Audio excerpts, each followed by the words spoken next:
Jaya Radha Madhava Kunja Bihari.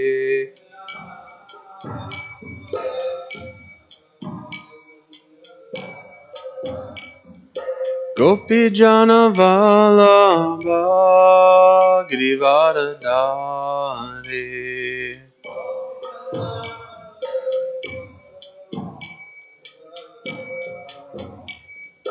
Gopi Jana Vallabha Girivardhari.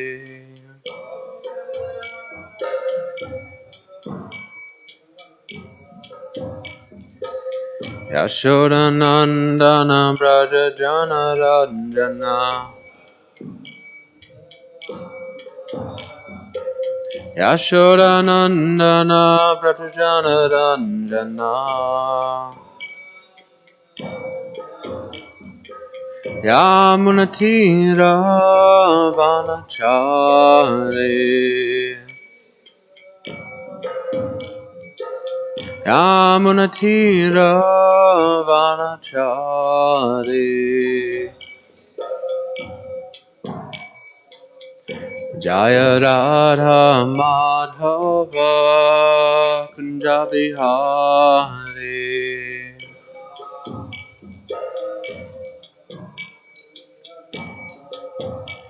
Jaya Radha Madhava Kunja Bihari.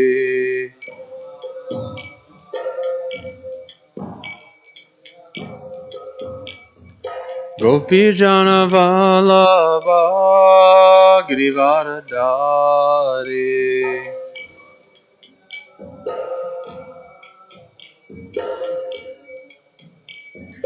Gopi Jana Vallabha Girivardhari.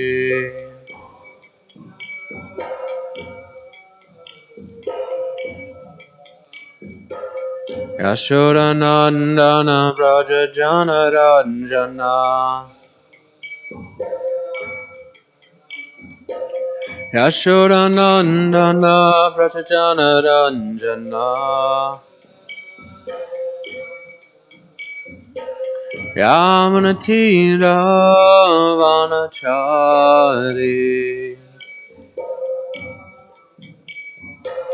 Yamunatira Vanachari. Jaya Radha Madhava Kunja Bihari.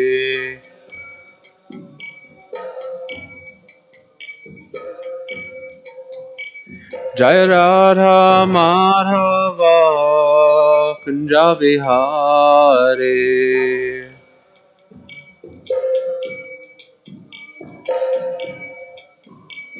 Hare Krishna, Hare Krishna, Krishna Krishna, Hare Hare, Hare Rama, Hare Rama, Rama Rama, Hare Hare.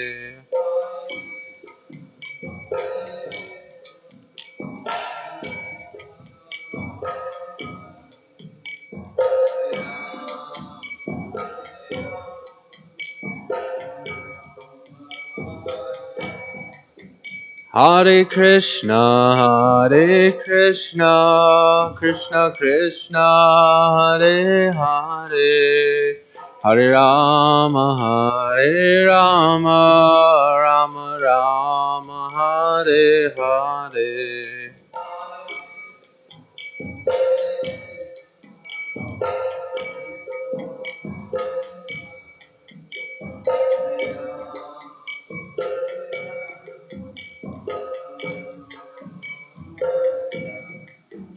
Hare Krishna, Hare Krishna, Krishna Krishna, Hare Hare, Hare Rama, Hare Rama, Rama Rama, Hare Hare.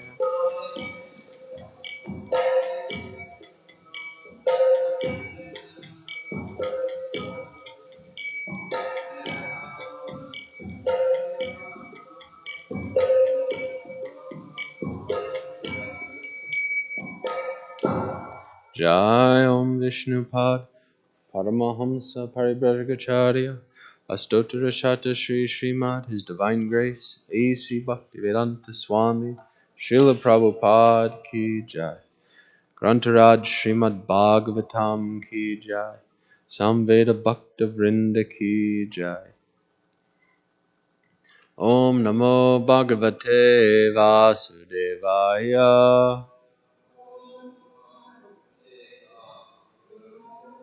Om Namo Bhagavate Vasudevaya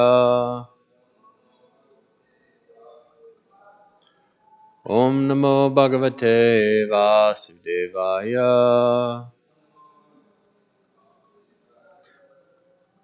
Narayanam Namaskritya Naram Chaiva Narottamam Devim Sarasatim Vyasam Tato Jayamudirayat Nasta Preshyo Padresyo Nityam Bhagavata Sevaya Bhagavati Uttama Shloke Bhaktir Bhavati Naishtiki Om Jnanatimarandasya Gananjana Shalakaya Chakshurunmilitam Yena Tasmai Shri Gurave Namaha Mukam karoti vachalam pangulangayate girim yatkrapatamaham vande Shri Gurun Dinatarinam Paramananda Madhavam Shri Chaitanya Ishwaram Nama Om Vishnu Padaya Krishna Prishtaya Bhutale Srimati Rumapad Swami Ati Namini Nama Om Vishnu Padaya Krishna Prishtaya Bhutale Srimati Bhaktivedanta Swami Ati Namini Namaste Sarasate Deve Gauravani Pracharini Nirvishesha Shunyavadi Pasyata Deshatarine. Good morning. Welcome to Srimad Bhagavatam class. We'll be reading 10th Canto, Chapter 77, verses 6, 7, and 8. We'll be chanting verse 6 together. Indraprastham Gita Krishna Ahuto Dharmasununa Rajasuyeta Nivrite Shishupale Chasamstite Indraprastham Gata Krishna Ahuto Dharmasununa Rajasuyeta Nivrite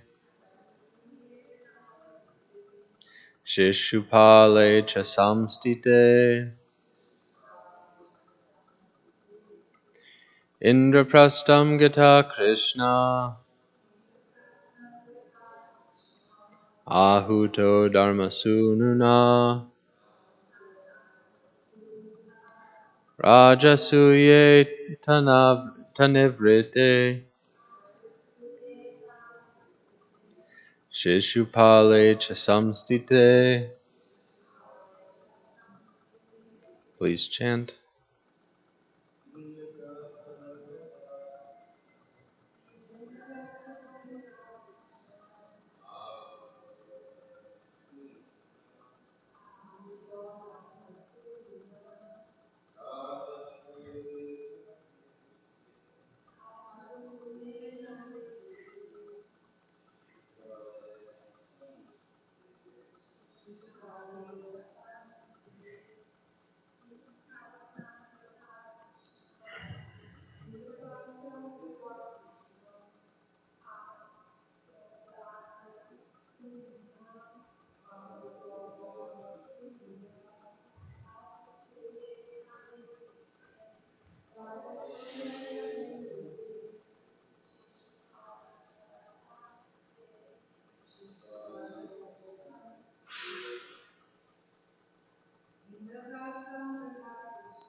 Indraprastham. To Indraprastha. the capital of the Pandavas. Gataha, gone. Krishnaha, Lord Krishna. Ahutaha, called. Dharma Sununa, by the son of Yamaraj, religion personified King Yudhishthir. Rajasuye, the Rajasuya sacrifice. Ata Nivrite, then Nivrite, when it was complete. Shishupale, Shishupal. Cha, and Samstite, when he had been killed. And since verses 6 and 7 are coupled together, I'll chant the Sanskrit to verse 7 before reading the translation. Kuru vridhananugyapya munimscha sasutam pratam nimitani ati gorani pashyandvaravatim yayu. Translation by the disciples of His Divine Grace Srila Prabhupada. Invited by Yudhishthir, the son of Dharma, Lord Krishna had gone to Indraprastha. Now that the Rajasuya sacrifice had been completed and Shishupal killed, the Lord began to see inauspicious omens. So he took leave of the Kuru elders and the great sages, and also of Pritha and her sons, and returned to Dwarka. And verse 8. The Lord said to himself, because I have come here with my respected elder brother, kings partial to Shishupal may well be attacking my capital city. And verses 6 through 8 together. Invited by Yudhishthir, the son of Dharma, Lord Krishna had gone to Indraprastha. Now that the Rajasuya sacrifice had been completed and Shishupal killed, the Lord began to see inauspicious omens. So he took leave of the Kuru elders and the great sages, and also of Pritha and her sons, and returned to Dwarka. The Lord said to himself, because I have come here with my respected elder brother, kings partial to Shishupal may well be attacking my city.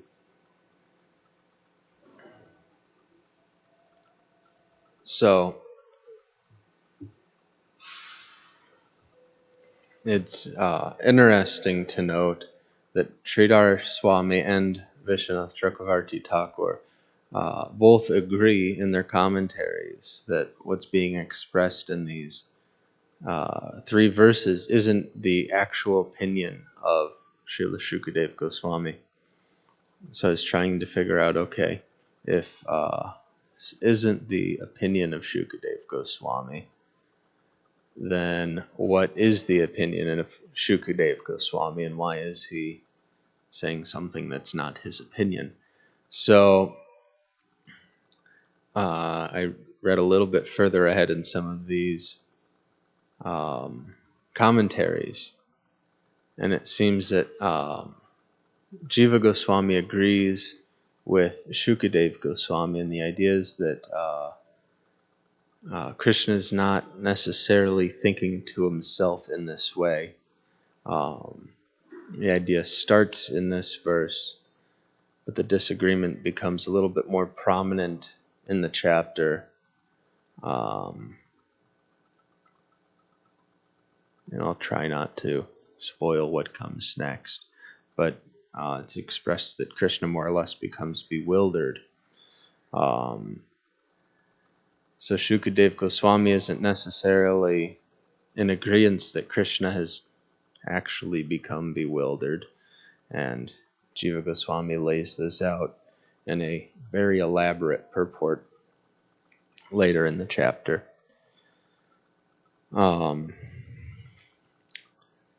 Krishna doesn't become bewildered because he's Krishna. He's the bewilderer of bewilderment. It's not actually possible for Krishna to become bewildered because of his nature, his qualities, because he's all-pervading, he's all-knowing, he's ever-present. But when Krishna descends to do some pastimes on this earth, he'll sometimes act as a common man. And as we all know, common men very easily become bewildered. He does this for different reasons, but one of the prominent reasons that he does this is for the sake of the pastime. Krishna's pastimes, like this one or any of his fighting pastimes, can be understood with some analogy. There's no fighting in the spiritual world. It's not a suitable place for that. So Krishna comes here to exhibit this kind of fighting and chivalry that he enjoys. And it's similar to Mike Tyson play fighting with a child. There's no way that the child could defeat Mike Tyson, but Mike Tyson might, play fight with the child just for the fun of it. It's no competition.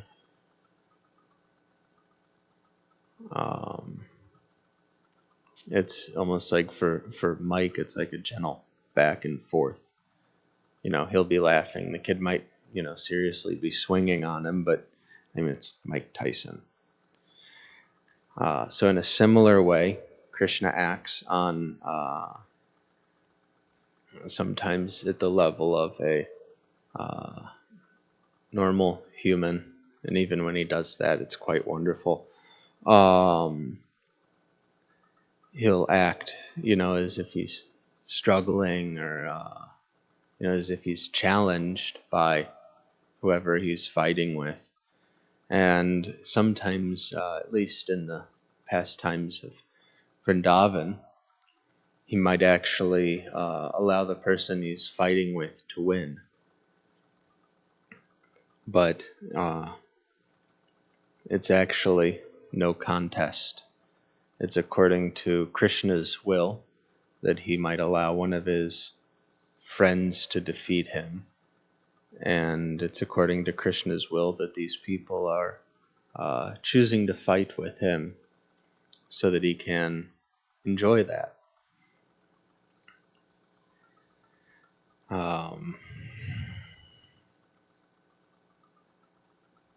So as a part of this whole pastime, part of this fighting pastime, he's more or less feigning anxiety that maybe my city's being attacked in my absence.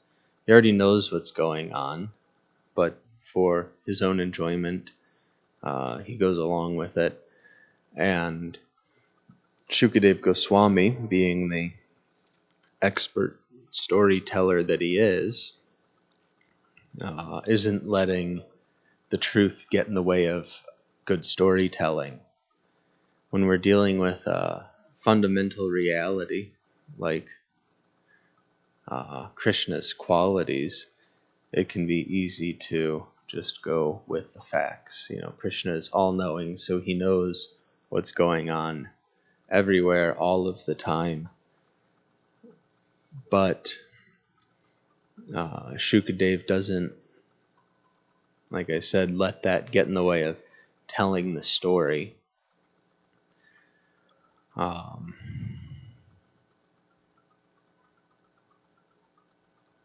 So what he's doing here is he's not necessarily saying this as a fact that Krishna's thinking in this way, or he's in this anxiety, or he's wondering what's going on or speculating what might be happening. But he's relaying this in a way that's good for the storytelling. And it's a better way to illustrate Krishna's playfulness. And that's, at least I think it's one of the more wonderful things about Krishna is he doesn't actually have any work to do. Krishna's all play and no work. When I was new to bhakti and I was still trying to sort everything out, I was confused by who is the supreme, whether it was Krishna or Vishnu. And, depending on where we get our information, we might be getting the truth, or if we're going to a not so credible, not so reliable source, we might not be getting the actual truth. And this is true in spirituality, it's true in mundane life. So one example of this kind of smokescreen of truth that we see sometimes is Chinese media advertises, how wonderful their electric cars are and how much better they are than American cars, but they're just not. They're very well known for catching on fire at the most random times and having all sorts of design flaws and bugs. Very dangerous things, actually. But Chinese media has this, stranglehold on television, internet news. So they only let the facts out that they want to let out. So the facts that they let out are, look how great our cars are, and they don't catch fire all of the time when you're sitting at a stoplight or charging it at home or whatever.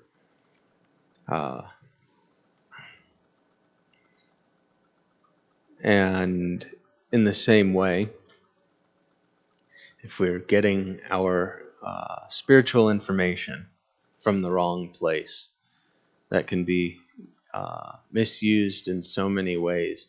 It might simply be due to a misunderstanding on somebody else's part.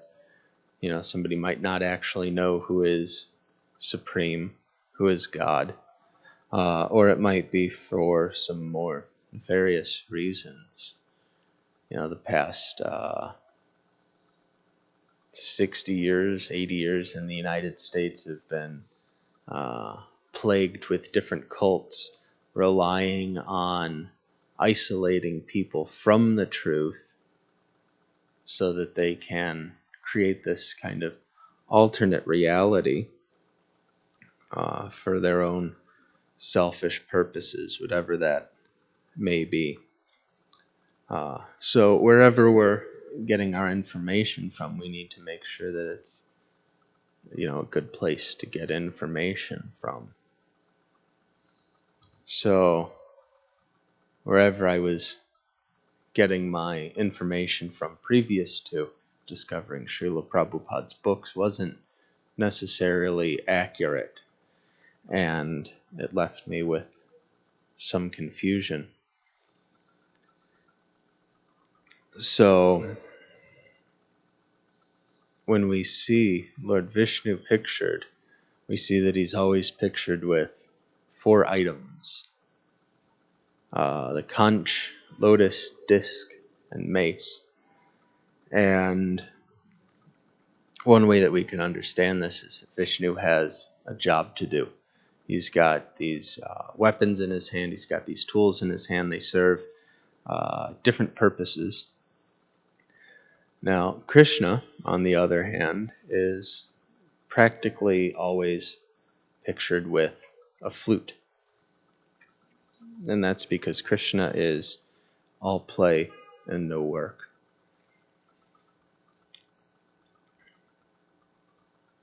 But when Krishna does play, when he does enact his pastimes, and he's always enacting his pastimes, he takes it very seriously. He's established so many different personalities to do all of the work for him. That's one way that Srila Prabhupada explains the position of the demigods, is that they're like administrators for Krishna, doing administrative type work throughout the universe for him. But when it comes to Krishna's pastimes as well, he also has multiple personalities there, that their only work eternally is to arrange Krishna's pastimes.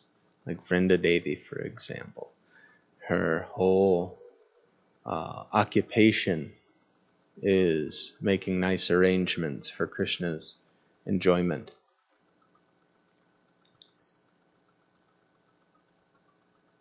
And not just there's these people in almost an administrative position to arrange for Krishna's pastimes, but there are unlimited persons who are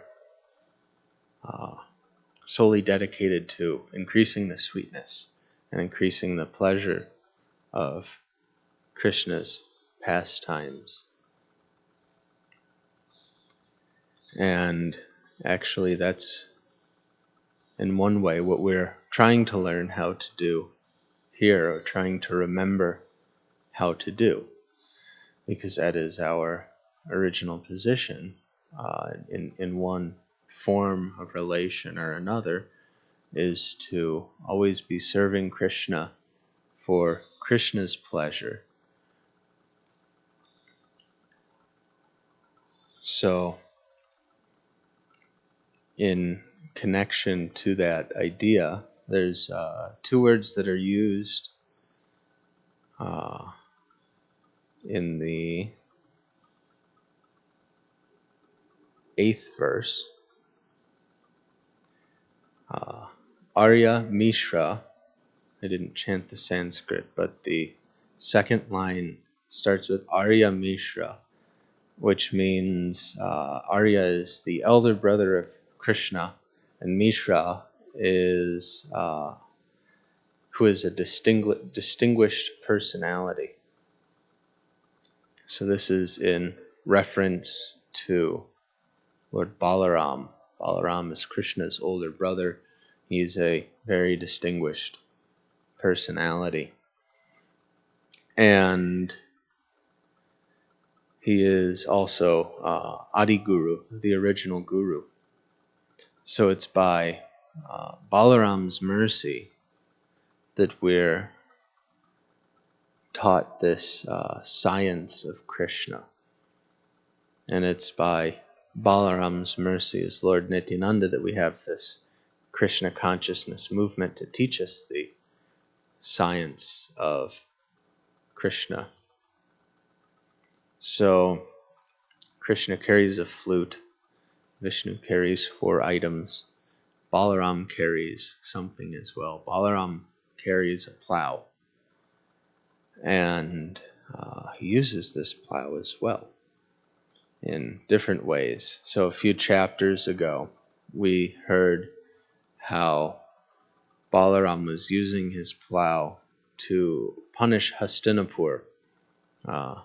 He said he was going to drag Hastinapur into the sea. So sometimes he uses this plow as a weapon. But for devotees, he uses his plow in a different way. He uses his plow through the agency of Guru to cultivate the hearts of the devotees.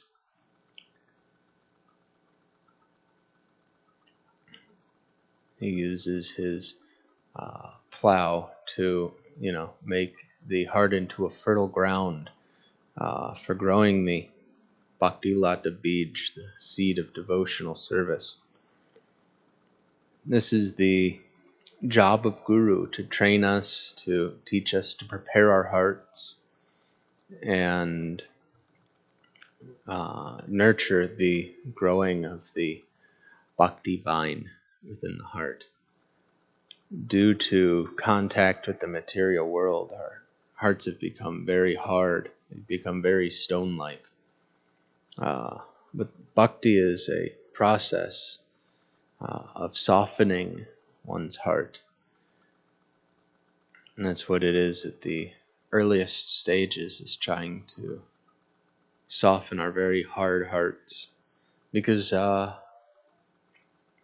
nothing can grow in a hard, stone-like place. And once our hearts become softened, then the Bhakti Lata Bij, the seed is, Bij means seed, and Lata is like a vine or a creeper. That begins to sprout, much like in normal agriculture. You don't just go throw some seeds on some dirt and expect them to grow.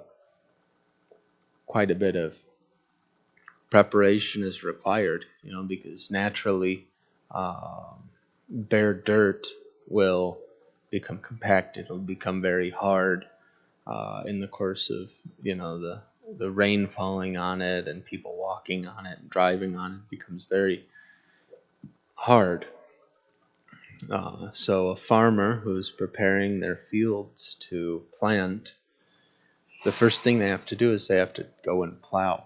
They have to go and cultivate the ground, prepare the ground to be planted in. They, agitate it, till it up, and break it up into something that's softer, more workable. And then they can plant the seed. And then after they plant the seed, they can make sure that it's, nicely watered and fertilized, and that no weeds are growing around it.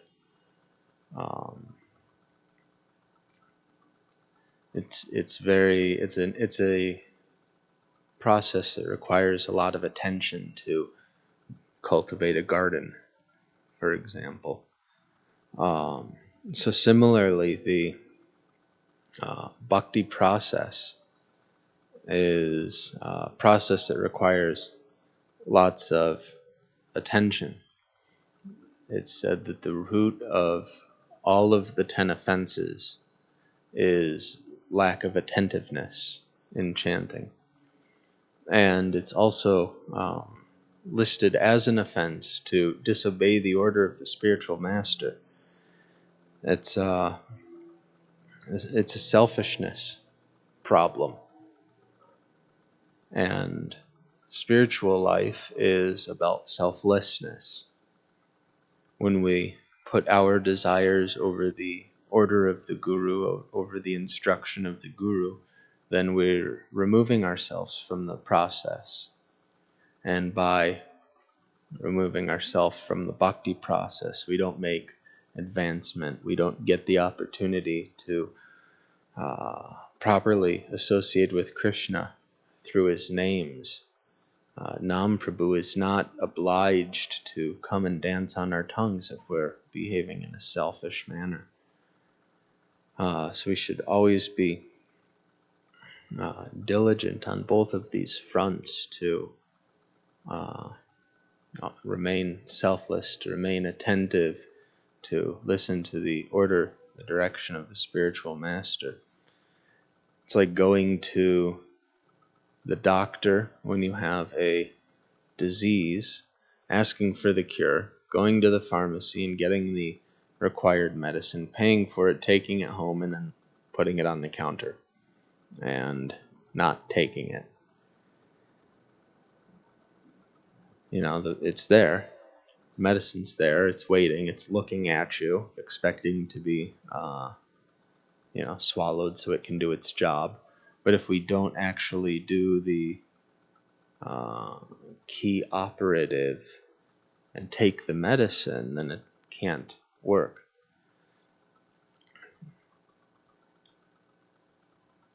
And when we don't take the medicine, the disease spreads. And we've found ourselves in a very sick condition here in the material world.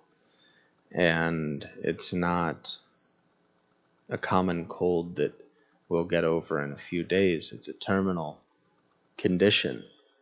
It only gets worse. It only leads to death and rebirth and death and rebirth over and over again.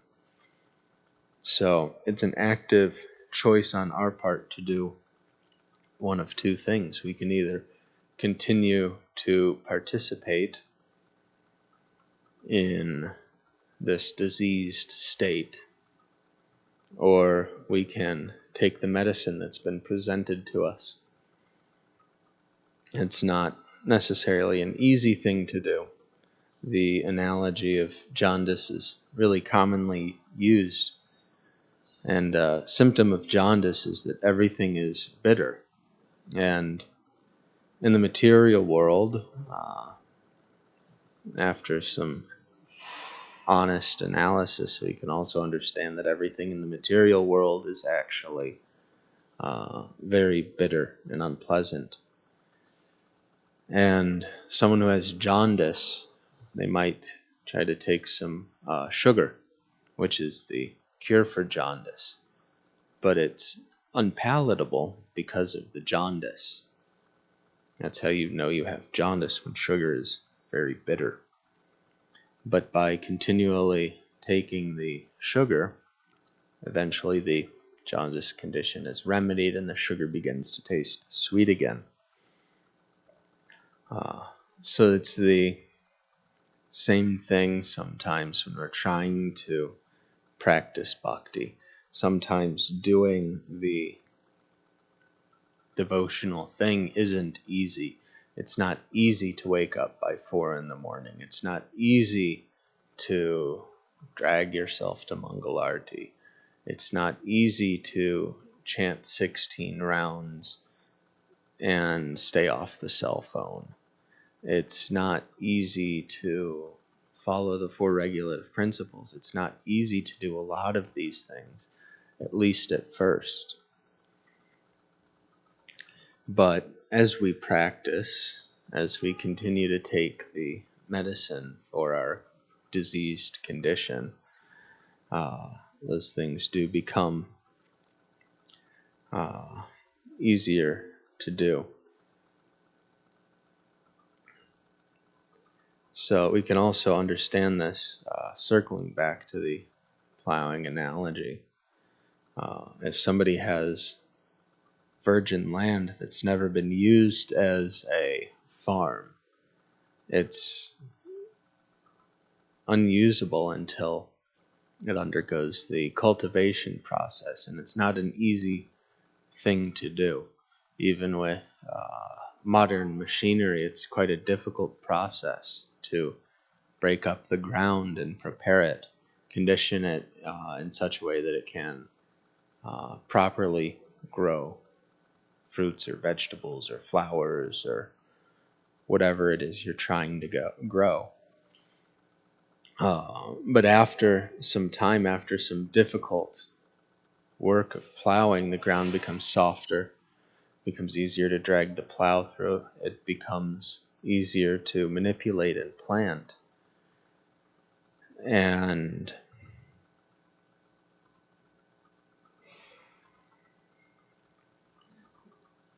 that's the that's the process for a farmer. That's our process as well, is that we have to do this difficult work, or work that's difficult in the beginning, and eventually some result comes.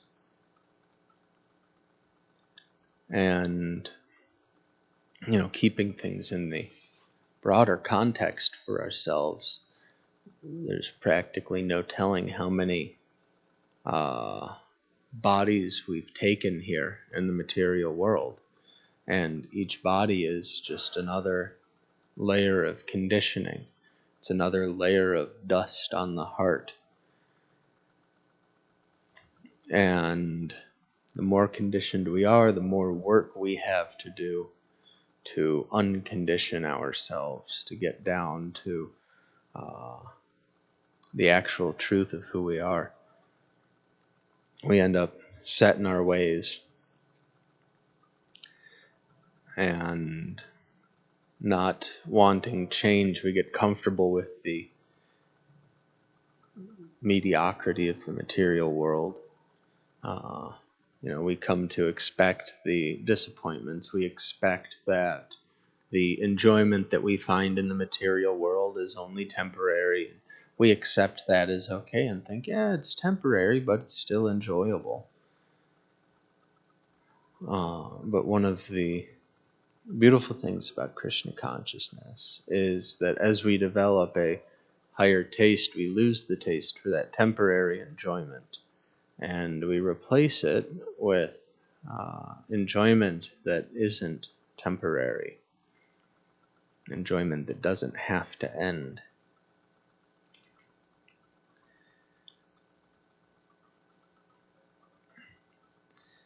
So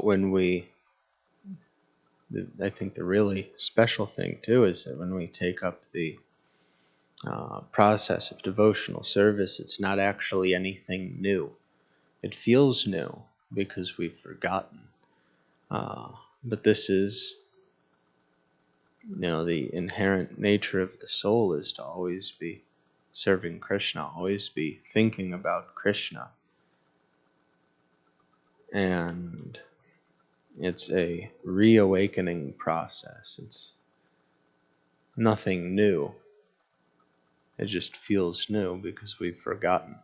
So, by the mercy of the Guru, by the mercy of Balaram, we do what we can to practice. We do what we can to turn our stone-like heart into fertile ground for the vine of devotional service to start growing again.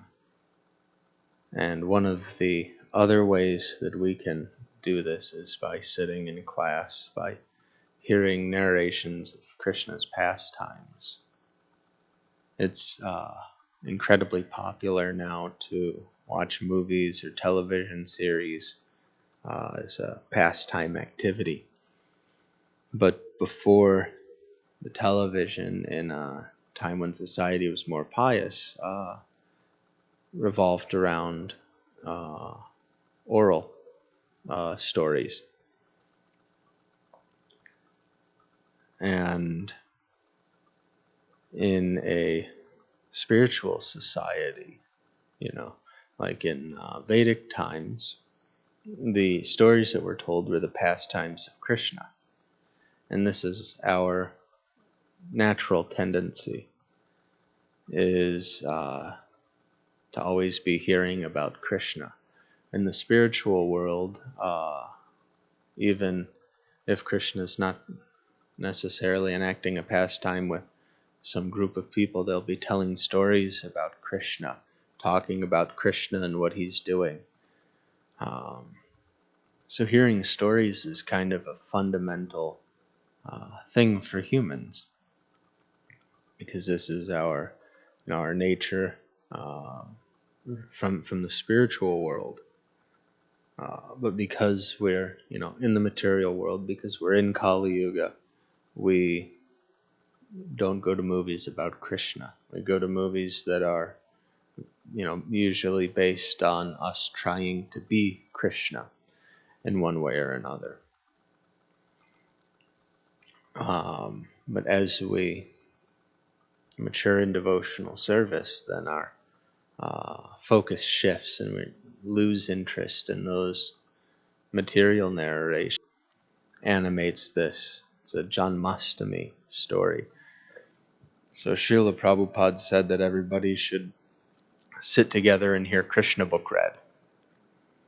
And so everybody goes into the temple room. Srila Prabhupada is sitting in the front, and somebody's reading Krishna book from chapter 1, from the beginning. And after some time, because they just kept reading, devotees began to get very tired and fall asleep. And when you hear the story told by some devotees who were there, they He mentioned seeing the sannyasis sitting in the front with their dandas, and then the danda starts to sway as the sannyasi falls asleep, wakes back up, and then falls asleep and wakes back up. But the whole time as this narration is going on of Krishna book, Srila Prabhupada is listening very intently to everything that's being said. He's not becoming tired. He's not becoming inattentive. He's hearing with complete rapt attention the pastimes of Krishna. And that's what it means to be a pure devotee. That we never become tired of hearing Krishna's pastimes physically or even metaphorically. And we're fortunate in this process that if we're not feeling that right away, if we're easily becoming drowsy in our reading, for example, that it doesn't remain like that. It just means that we have a little bit more progress to make. And the best part is the more progress that we make, the more advancement that we make in Krishna consciousness, the more enjoyable it all becomes.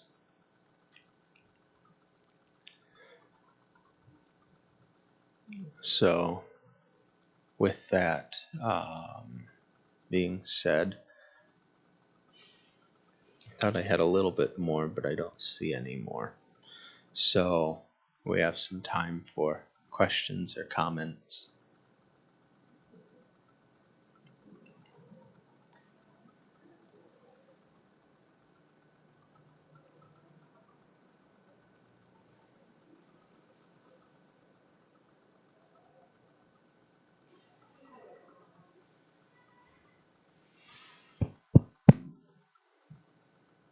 I just have a comment. I really like that comparison that, we don't feel the sweetness of bhakti like when we are affected by Maya. And Can you it's hold the like, microphone a little bit closer? we don't feel the sweetness of bhakti and chanting when we are affected by Maya. And you compare it to having like jaundice and tasting sugar. It's just like really kind of very obvious way to kind of it helps to perceive that how we need to work on heal ourselves in order to even feel the sweetness of Krishna consciousness. So I just got back from a japa retreat, and one of the more repeated topics that I heard was from Shikshastakam, the first line of Shikshastakam, Cheto Darpana Marjanam, cleansing the mirror of the heart. So it's been kind of a front of mind thing for me, hearing it, a few times throughout the weekend. But that's really it's the process, the essence of the process distilled into one, nice sentences. We're just cleansing the mirror of the heart. And eventually when we get down to that uncontaminated mirror, we see things as they actually are, and it's not the way that this world actually is, which is a very unpleasant thing. It's, the sweetest thing, the most wonderful thing. So, it gives me some encouragement, a lot of encouragement, actually. That even when this process isn't easy, when it's not pleasant by my warped and twisted definition, that it is actually a pleasant thing. I'm just confused.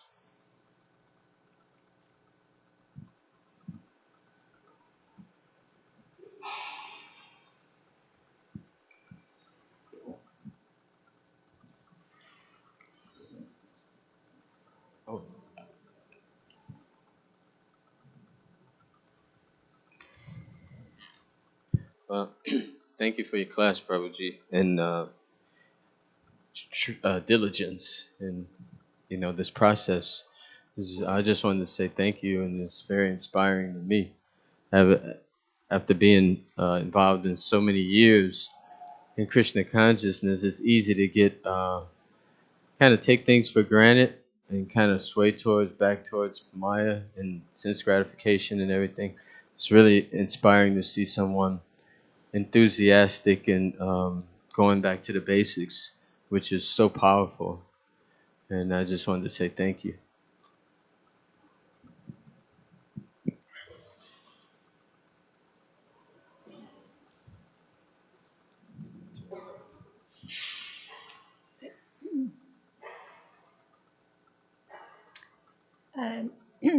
You had brought up through the course of the class the spiritual master kind of cultivating the ground, and we spent a long time even discussing the actual reality of hard ground.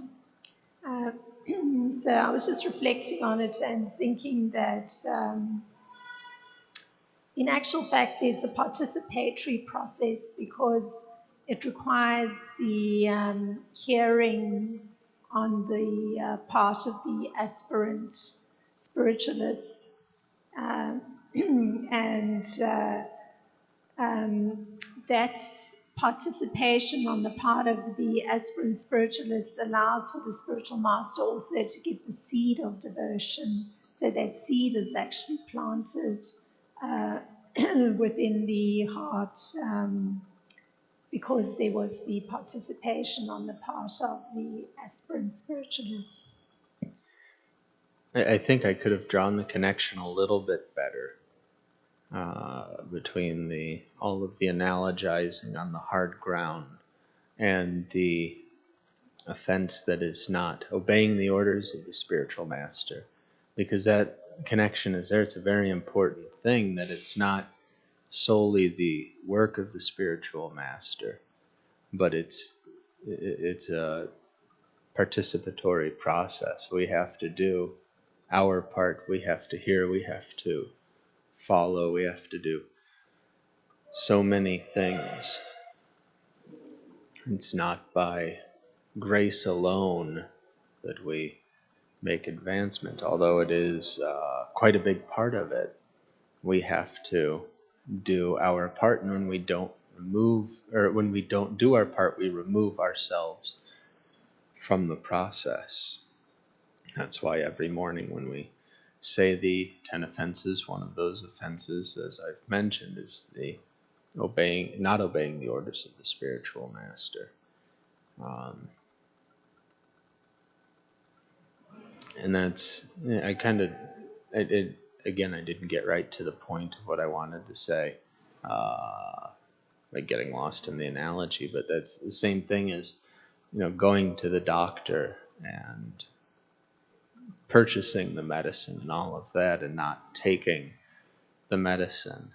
The doctor can give so many prescriptions, but if we don't follow the prescriptions, and if we don't do the things that we're not supposed to and take the medicine that we are supposed to, then we're not going to get any better. We're not going to recover from whatever disease we're suffering from. And it's the same thing in spiritual life, is if we don't listen to the spiritual master, if we don't do the things we're supposed to do, we're not going to get anything out of it.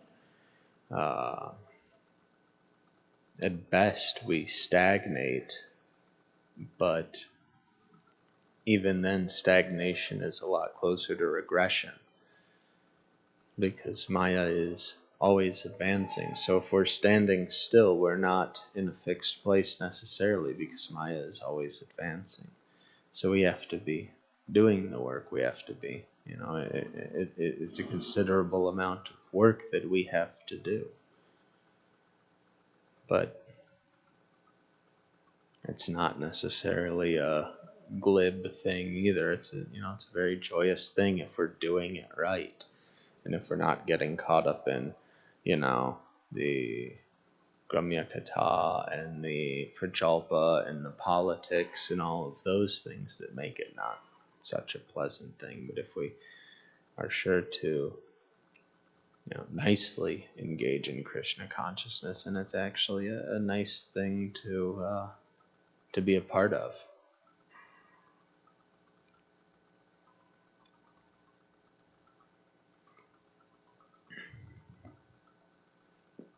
So, we don't have any more comments. Grantaraj Srimad Bhagavatam ki jai. Samveda Bhakta Vrinda ki jai. Srila Prabhupada ki jai.